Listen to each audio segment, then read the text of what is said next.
Students, what did you do when you caught someone cheating off of you? I made sure they all failed the class. It was a particularly tough business information systems class during my undergraduate education. The students in this class were mostly non-technical business majors, so this new material wasn't at all similar to anything we'd learned in other classes. Needless to say, most of the students were struggling, including me. I still had a 4.0 in college at this point and I was willing to put in max effort to keep my stellar GPA. I started studying hard.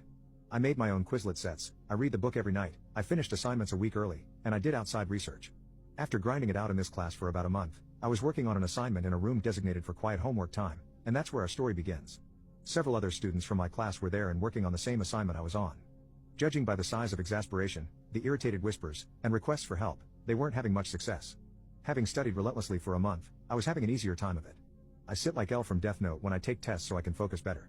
Because of this, one of my classmates tapped my knee and asked for my help.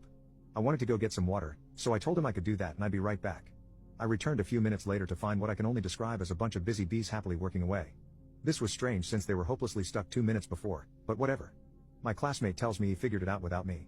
Now, I'm not an idiot, so I know the 5 people in this room probably copied my work off my computer when I went to get water. Scumbag move number 1. But as it turns out, no one in the class needed help the next day or the day after. Whoever in the study room had stolen my work had forwarded it to most of the class. Scumbag move number 2. I don't mind being helpful, but I hate being used, so I made a plan to get back at the people who had stolen my work. It didn't take long to organize my plan and carry it out. Here's how it went. I changed an answer on the next assignment by multiplying by -1. $1,500 became -$1,500 on this question. The next week, I left my computer in the same place as before and went to get water, just like I had done the week before.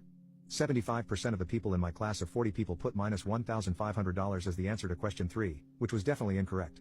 This next part surprised me, but my classmates began insisting the class was unfair, too difficult, or rigged and launched these complaints at our professor. One day after class I had the following exchange since I was the last student out of the classroom. My professor asked me, "Jason, do you think this